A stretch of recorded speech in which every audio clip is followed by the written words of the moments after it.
आपको हमेशा इतना क्रिया नहीं करना है। सुनिएगा कॉन्सेप्ट, जब किसी वृत्त के क्षेत्रफल का अनुपात दिया गया हो, अनुपात 3:4 है, सवाल तो एकदम भागेगा। त्रिज्या का अनुपात 3:4 है, क्षेत्रफल का अनुपात क्या होगा? मैया गे मैया, सवाल देखो, सवाल क्षेत्रफल का अनुपात क्या होगा? देखिए ता, प्रेम से बोलिए वृंदावन बिहारी लाल की जय, मोड़ मुकुट बंसी वाले की जय, सावड़े सरकार की जय। जय जय श्री राधे, जय जय श्री राधे। दोस्तों स्वागत है आप सभी का आपके अपने परिवार मैथ्स गुरु मनीष में। दोस्तों मैं हूं एमके एक्सपर्ट और आज हम लोग बात करेंगे वृत्त से संबंधित क्षेत्रफल का ऑब्जेक्टिव क्वेश्चन। इसके पहले वाले वीडियो में उसका जो है पूरा का पूरा फार्मूला और उसका कॉन्सेप्ट बता दिया गया है, ठीक है। यदि आप नहीं देखे हैं तो नीचे लिंक दिया गया है डिस्क्रिप्शन में, जाकर देख लीजिए, समझे? हाँ, और आज मजेदार क्वेश्चन करने वाले हैं। वीडियो में अंत तक जरूर बने रहिएगा और सुन लीजिए, वीडियो में अंत तक बने रहिएगा, लेकिन चैनल को सब्सक्राइब नहीं कीजिएगा, अभी नहीं कीजिएगा। काहे नहीं कीजिएगा? क्योंकि हम जब आपको पढ़ाएंगे, ठीक ना, और आपको यदि समझ में नहीं आएगा तो फालतू में ना सब्सक्राइब कर लीजिएगा कि, इसलिए सब्सक्राइब नहीं कीजिएगा। सब्सक्राइब कीजिएगा कब? जब हम आपको पढ़ा दें, ठीक है, समझ में आ जाए, बेहतर लगे तो वीडियो को लाइक भी कीजिएगा, चैनल को सब्सक्राइब भी कीजिएगा, समझे? पहले नहीं कुछ करना है। तो शुरुआत करते हैं क्वेश्चन की। फार्मूला जरूर देख लीजिएगा, यदि फार्मूला नहीं देखे हैं तो फिर क्वेश्चन समझ में नहीं आएगा, इसलिए फार्मूला का लिंक डिस्क्रिप्शन में दिया गया है, जाकर पहले फार्मूला देख लीजिए। मजेदार ढंग से पढ़ेंगे, एकदम एक एक क्वेश्चन गर्दा उड़ा देंगे, क्लास 10 के लिए है, ठीक है। हाँ, और यदि कोई कंपटीशन वाले बच्चे हैं जो इसको देखना चाहते हैं तो आसानी से देख सकते हैं, उनका भी सवाल आसानी से बन जाएगा। यहां से देखिए सवाल क्या कहता है, दो वृत्त के क्षेत्रफल का अनुपात 4:9 के अनुपात में है, इसकी त्रिज्या का अनुपात होगा। देखिए वृत्त के क्षेत्रफल का अनुपात दिया गया है, वृत्त का क्षेत्रफल का अनुपात दिया गया है, तो त्रिज्या का अनुपात पूछता है। मान लीजिए कि एक वृत्त है, तो वृत्त का क्षेत्रफल होता है पाई आर स्क्वायर। वृत्त का क्षेत्रफल क्या होता है? पाई आर स्क्वायर अनुपात पाई आर स्क्वायर। लेकिन दोनों का तो आर स्क्वायर नहीं लिखेंगे, क्षेत्रफल बराबर हो जाएगा, तो फिर बातें खत्म हो गया ना। इसलिए इसका लिखिए R1 के स्क्वायर, इसका लिखिए R2 के स्क्वायर, और ये दोनों क्षेत्रफल का जो अनुपात है कितना दिया गया है? देखिए वहां पर 4:9 दिया गया है, यानी 4/9 दिया गया है। चलिए पाई से पाई कट जाएगा, यहां देखिए R1/R2, तो लिखेंगे R1/R2 का होल स्क्वायर बराबर हो जाएगा इधर 4/9। तो इसको आप ये लिख सकते हैं 4/9 को R1/R2 का होल स्क्वायर बराबर हो जाएगा 2/3 का होल स्क्वायर।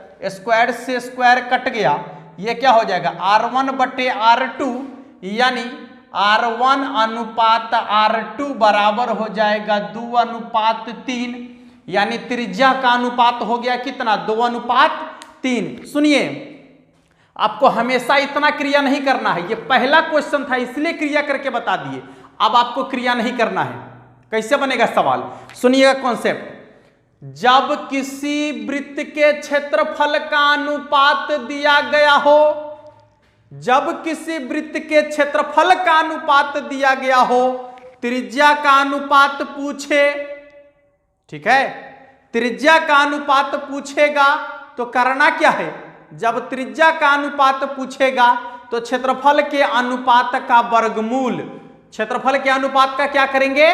वर्गमूल करेंगे, तो त्रिज्या का अनुपात निकल जाएगा। देख लीजिए, ठीक से लिख देते हैं, क्षेत्रफल के अनुपात दिया हुआ रहेगा, त्रिज्या का अनुपात पूछेगा, क्षेत्रफल का अनुपात यदि दिया रहेगा, त्रिज्या का अनुपात पूछेगा, तो क्षेत्रफल के अनुपात को, क्षेत्रफल के अनुपात का, क्षेत्रफल के अनुपात का, क्षेत्रफल के अनुपात का वर्गमूल, वर्गमूल क्या होगा? बराबर त्रिज्या का अनुपात, बराबर त्रिज्या का अनुपात, त्रिज्या का अनुपात, ठीक है। यदि क्षेत्रफल का अनुपात दिया गया है और त्रिज्या का अनुपात पूछेगा तो सीधा सीधा क्षेत्रफल के अनुपात का वर्गमूल करेंगे तो त्रिज्या का अनुपात निकल जाएगा। क्षेत्रफल के अनुपात का वर्गमूल करेंगे तो त्रिज्या का अनुपात निकल जाएगा। एक बात और सुन लीजिए कि यदि त्रिज्या का अनुपात दिया गया है, उल्टा यदि त्रिज्या का अनुपात दिया गया है, क्षेत्रफल का अनुपात पूछेगा तो त्रिज्या के अनुपात का वर्ग कर देंगे। देखिए क्षेत्रफल का वर्गमूल तो त्रिज्या का अनुपात, यदि त्रिज्या के अनुपात का वर्ग करेंगे तो क्षेत्रफल का अनुपात निकल जाएगा ना। आसान है ना। तो त्रिज्या का अनुपात दिया हुआ रहेगा, क्षेत्रफल निकालना है। तो अच्छा बताइए त्रिज्या बड़ा कि क्षेत्रफल बड़ा? तो क्षेत्रफल तो इतना बड़ा होता है, त्रिज्या तो एक गुना होता है। हाँ, तो बड़का करना है तो स्क्वायर करेंगे, यदि छोटका करना है तो वर्गमूल करेंगे। ठीक है, क्षेत्रफल में जाना है तो स्क्वायर करेंगे, यदि त्रिज्या में आना है तो वर्गमूल करेंगे। रे भाई सवाल बन जाएगा, सवाल आसानी से बन जाएगा। देखिए एक और सवाल हम आपको फेंक कर दिखाते हैं। मान लिया जाए कि किसी त्रिभुज के क्षेत्रफल का अनुपात 16:9 दिया गया है, 16:9 दिया गया है। पूछेगा त्रिज्या का अनुपात क्या होगा, तो कहेंगे 4:3 होगा, 4:3 होगा। त्रिज्या का अनुपात 4:3 ही होगा। सुन लीजिएगा, यदि कहे कि किसी वृत्त के क्षेत्रफल का अनुपात 81:100 है, 81:100 है, तो त्रिज्या का अनुपात क्या होगा? बस वर्गमूल करना है। 81 का वर्गमूल 9 होगा, 100 का वर्गमूल 10 होगा, 9:10 होगा त्रिज्या का अनुपात, 9:10 होगा त्रिज्या का अनुपात। रे भाई सवाल ऐसे ही बनेगा। ठीक है, अगले सवाल की ओर बढ़ेंगे। यदि मान लीजिए कि त्रिज्या का अनुपात दे दिया जाए, अब हम आपको बताते हैं कि यदि त्रिज्या का अनुपात दे दिया जाए, सवाल को ठीक से समझिएगा। त्रिज्या का अनुपात मान लीजिए, त्रिज्या का अनुपात दिया गया है, त्रिज्या का अनुपात दिया गया है, त्रिज्या का अनुपात मान लीजिए कि 2:3 है, तो क्षेत्रफल का अनुपात क्या होगा? 4:9 होगा। त्रिज्या का अनुपात 5:4 है, क्षेत्रफल का अनुपात 25:16 होगा। यदि त्रिज्या का अनुपात 1:2 है तो क्षेत्रफल का अनुपात 1:4 होगा। यदि त्रिज्या का अनुपात 3:5 है तो क्षेत्रफल का अनुपात 9:25 होगा। रे भाई 9:25 होगा। समझ में आई बात? समझ में आया बात? यहां डाटा पूरा आ गया है। त्रिज्या का अनुपात दिया हुआ रहेगा, क्षेत्रफल निकालना है तो वर्ग करेंगे। क्षेत्रफल का अनुपात दिया हुआ रहेगा, त्रिज्या का अनुपात निकालना है तो वर्गमूल करेंगे। सवाल बन जाएगा धड़धड़ा के। ठीक है, आपको पूरा का पूरा समझ में आ गया होगा ठीक तरीके से। अगले सवाल की ओर बढ़ेंगे। अगला सवाल क्या कहता है देखिएगा। सवाल एक से एक आपके सामने आएगा और वैसा ही कॉन्सेप्ट भी आपके सामने आएगा। ठीक है, बस कॉन्सेप्ट देखिए, सवाल धड़ाक से उड़ जाएगा।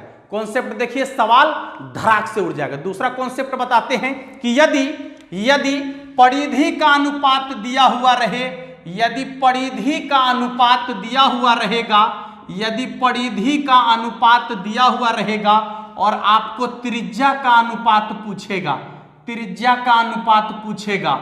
देख लीजिए, परिधि का अनुपात दिया हुआ है और यदि त्रिज्या का अनुपात पूछेगा तो परिधि के अनुपात में त्रिज्या का अनुपात यदि पूछ दे तो ज्यों का त्यों आंसर होगा। ज्यों का त्यों होगा, ज्यों का त्यों। क्यों होगा देख लीजिए, यदि परिधि का अनुपात कहे कि परिधि का अनुपात है 2:3 तो त्रिज्या का अनुपात कितना होगा? 2:3 ही होगा। Same to same, same to same, परिधि और त्रिज्या के अनुपात में कोई बदलाव नहीं, परिधि और त्रिज्या के अनुपात में कोई बदलाव नहीं होगा, सेम टू सेम रहेगा। ठीक है, यदि परिधि का अनुपात है 3:5 तो त्रिज्या का अनुपात भी 3:5 होगा। हाँ, क्यों होगा देखिएगा, तनी देख लीजिए ना। आइए मान लिया जाए कि परिधि का अनुपात ई है। ठीक है, तो हम मान लेते हैं वृत्त की परिधि 2πr1। त्रिज्या का अनुपात चाहिए तो अलग अलग दिखाना पड़ेगा ना।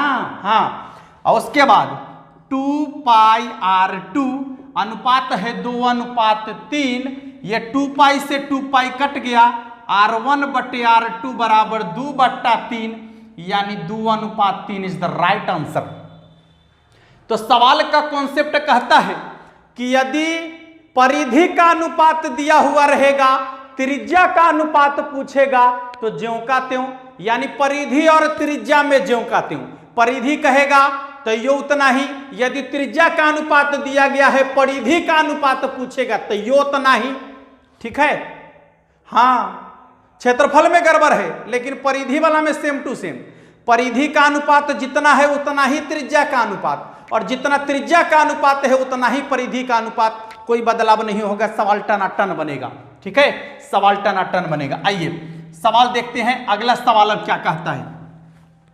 सवाल की ओर बढ़ते हैं, ये तो आपका कॉन्सेप्ट था। सवाल की ओर बढ़ेंगे, धड़ाक धड़ाक सवाल बनेगा। चलिए देखिए सवाल क्या कहता है। कहता है कोण थीटा वाले त्रिज्यखंड का क्षेत्रफल क्या होगा। कोण थीटा वाले त्रिज्यखंड का क्षेत्रफल क्या होगा। तो त्रिज्यखंड का क्षेत्रफल का फार्मूला बता दिए हैं, थीटा बटे 360 गुने पाई आर स्क्वायर। थीटा बटे 360 गुने पाई आर स्क्वायर त्रिज्यखंड का क्षेत्रफल है। यदि मान लीजिए कि त्रिज्यखंड नहीं पूछा लेकिन है, देखिए तो ऑप्शन में थीटा बटे 360 गुने पाई आर स्क्वायर है, ऑप्शन नंबर डी। थीटा बटे 360 गुने pi R square, option number D. मान लीजिए कि त्रिज्यखंड का क्षेत्रफल नहीं पूछा, वृत्तखंड का क्षेत्रफल आपसे पूछ दिया। चलो याद रखना, यहां फार्मूला आपको देखिए बनाया जाता है, फार्मूला बनाया जाता है। यहां देखिएगा थीटा कोण बन रहा है ना, तो थीटा बटे 360 गुने पाई आर स्क्वायर, यह है आपका लघु त्रिज्यखंड का क्षेत्रफल। लघु त्रिज्यखंड का क्षेत्रफल, यह है लघु त्रिज्यखंड का क्षेत्रफल। यदि आपको मान लिया जाए कि इसमें से दीर्घ त्रिज्यखंड का क्षेत्रफल पूछ दे, तो आपको बता दिए थे कि जब दीर्घ त्रिज्यखंड का क्षेत्रफल पूछेगा तो पूरे वृत्त के क्षेत्रफल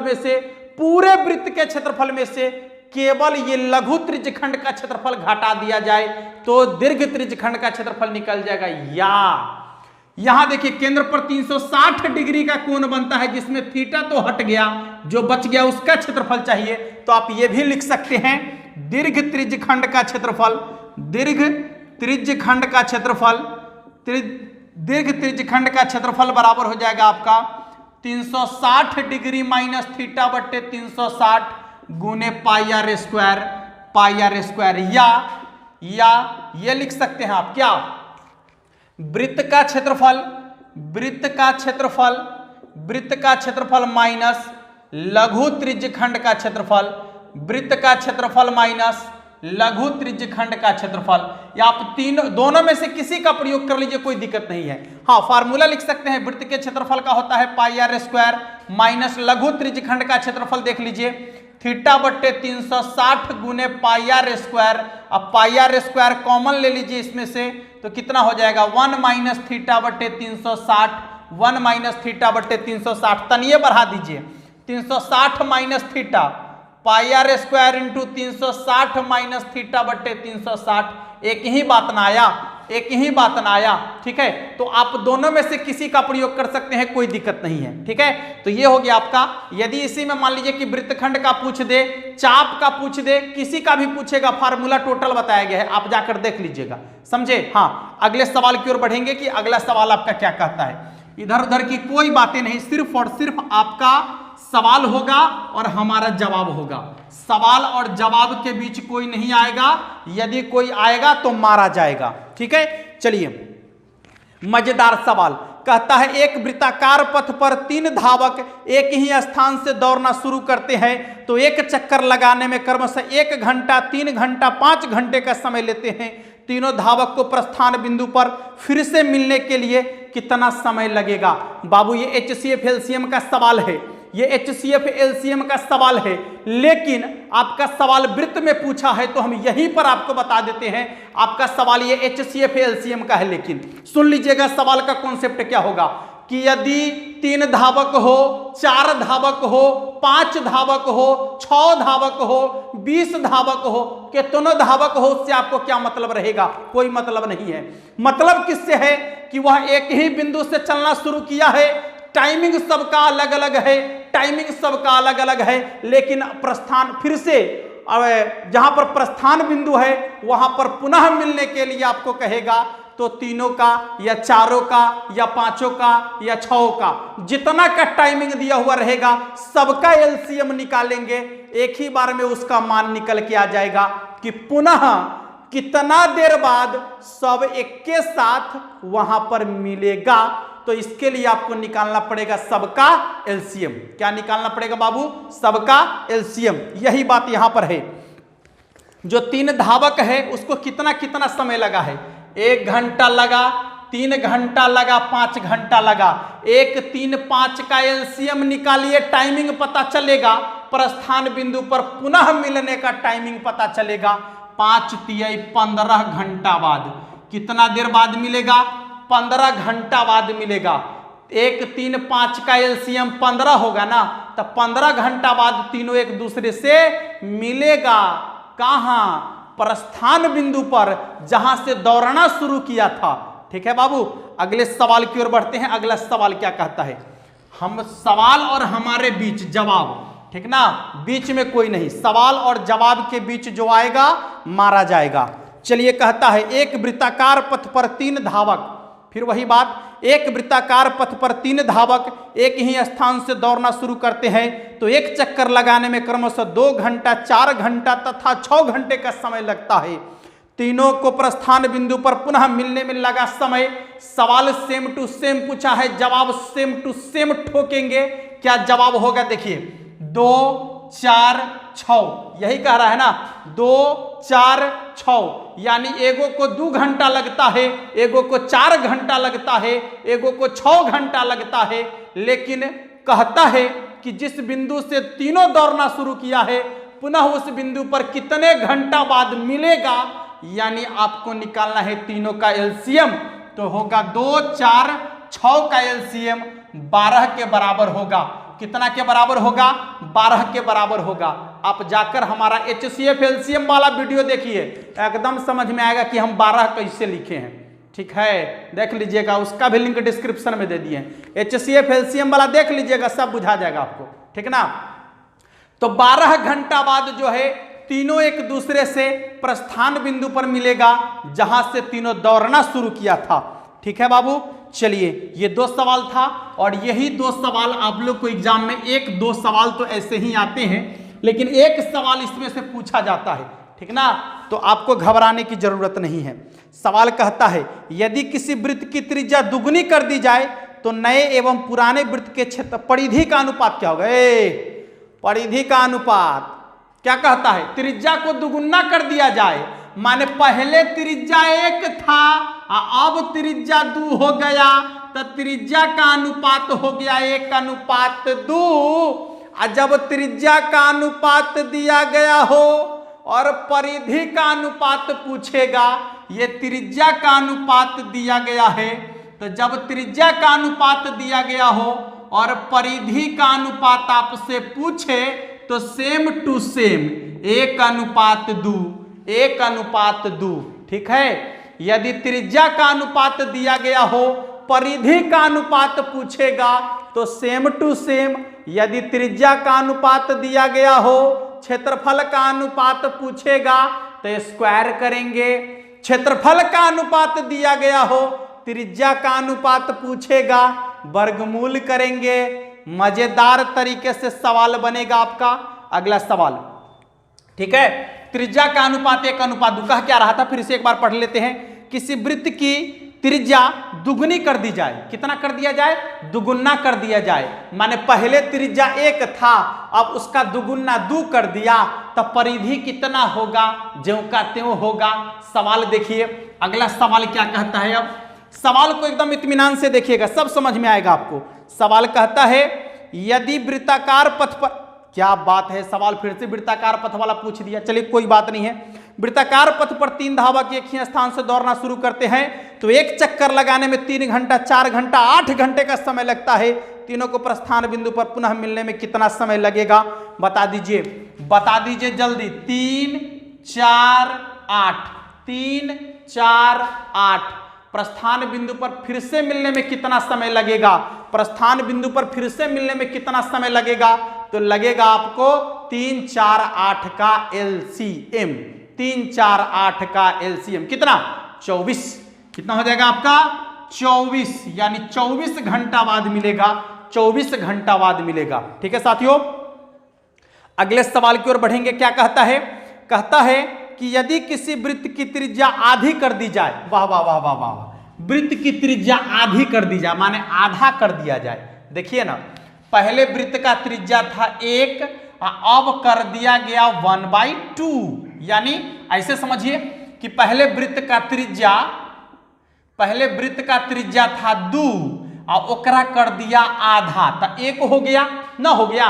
पहले वृत्त का त्रिज्या था 2 और ओकरा कर दिया आधा, तो आधा कर दिया माने 2 का आधा कितना हुआ? 1 ना, तो त्रिज्या का अनुपात हो गया 2:1। तो क्या पूछता है? देखिए तो कहता है तो पुराने तथा नए वृत्त की परिधि का अनुपात क्या होगा? फिर वह बात पूछा है कि त्रिज्या का अनुपात दिया गया है तो परिधि का अनुपात क्या होगा? परिधि का अनुपात सेम टू सेम 2:1, परिधि का अनुपात सेम टू सेम यानी 2:1। अगले सवाल की ओर बढ़ते हैं। अगला सवाल क्या कहता है? कहता है यदि किसी वृत्त की त्रिज्या दुगनी कर दी जाए तो पुराने एवं नए वृत्त के क्षेत्रफल का अनुपात क्या होगा? देखिए, त्रिज्या को दुगनी कर दी जाए, यदि त्रिज्या को दुगनी कर दी जाए तो पहले था 1, अब 1 कर दुगुना कर दीजिए तो हो जाएगा 2। तो कहता है कि क्षेत्रफल का अनुपात क्या होगा? कोई बात नहीं है, कोई बात नहीं है। त्रिज्या से क्षेत्रफल पूछेगा तो वर्ग करेंगे, तो 1 का वर्ग 1 होगा और 2 का वर्ग 4 होगा, यानी 1:4 होगा। कितना होगा? 1:4 होगा। अगला सवाल क्या कहता है? कहता है कि 44 मीटर परिधि वाले वृत्त की त्रिज्या होगी 44 मीटर परिधि 44 मीटर है, या परिधि का फार्मूला होता है 2πr, 2 से कट गया 22 बराबर 22/7 × r, 22 से 22 कट गया, गुना में इधर भाग में है, गुना में आ जाएगा ना, r बराबर 7 सेंटीमीटर, यानी त्रिज्या कितना हो जाएगा उसका? 7 सेंटीमीटर हो जाएगा। अगला सवाल कहता है, देखिए सवाल क्या कहता है कि दो वृत्तों के क्षेत्रफलों का अनुपात 4:1 है, तो उसकी त्रिज्या का अनुपात क्या होगा? देखिएगा, देखिए तब सवाल यहां बनल है। कहता है 2 वृत्त के क्षेत्रफलों का अनुपात 4:1 है, क्षेत्रफल का अनुपात 4:1 है, तो त्रिज्या का अनुपात क्या होगा? तो बस इसका वर्गमूल, इसका क्या कर देना है? वर्गमूल, यानी 2:1। वर्गमूल करेंगे तो कितना होगा? 2:1। यहां पर क्षेत्रफल का अनुपात दिया गया है और त्रिज्या का अनुपात पूछा जा रहा है, तो जब क्षेत्रफल का अनुपात दिया गया हो और त्रिज्या का अनुपात पूछा जाए तो वर्गमूल करेंगे। क्या करेंगे? वर्गमूल करेंगे। यदि त्रिज्या का अनुपात दिया हुआ रहेगा, क्षेत्रफल का अनुपात पूछेगा तो वर्ग करेंगे बाबू, सवाल बन जाएगा धरधरा के। कहता है निम्न में से कौन सा वृत्त के क्षेत्रफल का सूत्र है? हे भगवान, निम्न में से कौन सा वृत्त के क्षेत्रफल का सूत्र है? πr² होगा। खोजिए जल्दी, ऑप्शन में πr² कितने हुआ है उसका फार्मूला है πr²। वृत्त के क्षेत्रफल बराबर πr², जल्दी से खोज लीजिए। हमको ऑप्शन नंबर सी में दिख रहा है, आपको नहीं दिख रहा होगा, ऐसा हो ही नहीं सकता। देखिए सवाल अगला क्या कहता है? 2 वृत्त के त्रिज्या का अनुपात 3:4 है, त्रिज्या का अनुपात 3:4 है। सवाल तो एकदम भागेगा, त्रिज्या का अनुपात 3:4 है, त्रिज्या का अनुपात 3:4 है, तो क्षेत्रफल का अनुपात क्या होगा? मैया गे मैया, सवाल देखो, सवाल क्षेत्रफल का अनुपात क्या होगा? देखिए ता, यहां त्रिज्या का अनुपात 3:4 है, तो क्षेत्रफल का अनुपात क्या होगा? त्रिज्या से क्षेत्रफल में जाना है तो वर्ग कीजिए, 3 का वर्ग करेंगे 9 और 4 का वर्ग करेंगे 16, 9:16, 9:16। ऑप्शन नंबर सी में, कहां पर है? ऑप्शन नंबर सी में। ठीक है दोस्तों, ऑप्शन नंबर सी में आपको दिख रहा होगा। ठीक है, तो इस वीडियो में हम लोग इतना ही क्वेश्चन को देखेंगे और इससे आगे का क्वेश्चन यदि आपको पसंद आया हो, हमारा कॉन्सेप्ट, हमारा तरीका, तो वीडियो को कर लीजिएगा जरूर, ये जरूर कर लीजिएगा, ठीक ना। हाँ, और चैनल को जरूर कर लीजिएगा, वो लाल वाला जो है आपका वहां पर दबा लीजिएगा, नोटिफिकेशन को ऑल कर लीजिएगा। क्यों? क्योंकि जब भी हम वीडियो डालेंगे सबसे पहले धड़ाक से आपके पास पहुंचेगा, फटाक से उसको देख लीजिएगा, तड़ाक से नंबर, समझे? हाँ, तो चलिए फिर मिलेंगे अगले वीडियो में, तब तक के लिए जय हिंद।